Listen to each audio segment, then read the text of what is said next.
Quel est le meilleur moment pour faire un envoi promo Yakas sur l'outil MusiCenter? Bonjour à tous, bienvenue dans cette vidéo. Je m'appelle Tariq, je suis producteur, éditeur et artiste à succès, plusieurs fois certifié disque d'or et de platine. Et aujourd'hui, j'aide des artistes et des producteurs indépendants à vivre de leur musique. Si jamais vous me suivez depuis un petit moment, si vous avez déjà participé à une de mes masterclass, ou si même vous êtes membre de la formation PIS ou membre de MusiSecure, ma société de gestion et d'administration de droits pour les artistes et pour les producteurs de musique, il y a de grandes chances que vous vous posez la question assez souvent, et c'est normal, à quel moment est-ce que c'est pertinent de faire un envoi Yakas? Autrement dit, à quel moment c'est pertinent d'utiliser MusiCenter, la plateforme qui permet d'atteindre les professionnels de la radio, les programmateurs, les DJ et également les chaînes de télévision. À titre personnel, je pense qu'il n'y a pas de bon ou de mauvais moment.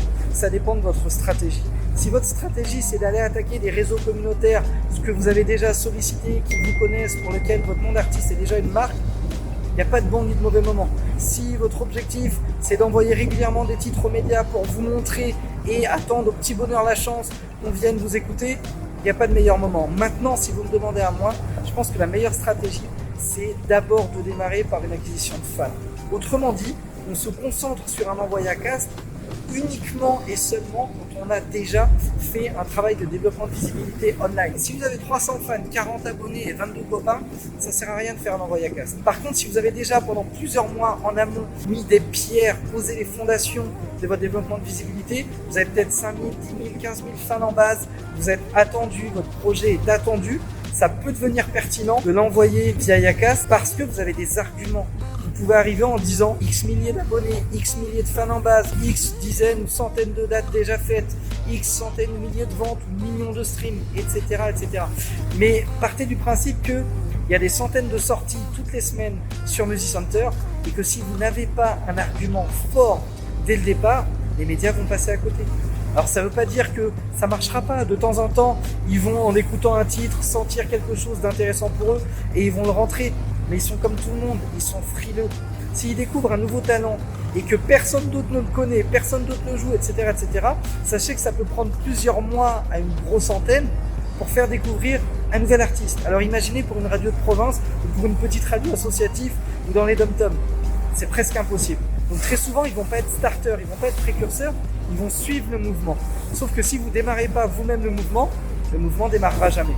Donc la première étape pour moi, c'est de travailler le développement de votre visibilité online, développer votre fanbase.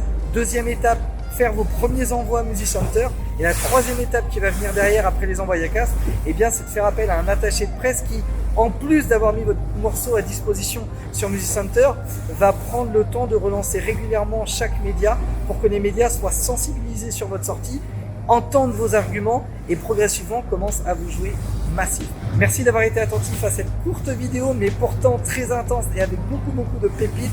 J'espère que ça vous a plu. Si c'est le cas, lâchez-moi un gros like, abonnez-vous à la chaîne YouTube Producteur à succès. Et si jamais ça vous intéresse justement de voir la meilleure manière de faire des envois Yakas et d'atteindre des centaines de programmateurs radio en quelques clics, cliquez sur le lien dans la description parce que c'est justement le sujet de la prochaine masterclass. Quand vous allez cliquer, vous allez arriver sur une page où je vais vous demander votre prénom. C'est normal, c'est plus convivial, c'est pour que je puisse échanger avec vous. Votre email, c'est pour vous envoyer le lien de la masterclass. Vous mettez votre prénom, votre email, vous sélectionnez le créneau sur lequel vous êtes dispo. Dans les prochains jours, on va avoir plusieurs créneaux dans les 15 prochains jours. Vous vous inscrivez et on se retrouve le jour J à l'heure H sur une session live hors du commun. Je vous souhaite le meilleur pour la suite, déchirez tout et je vous dis ciao ciao.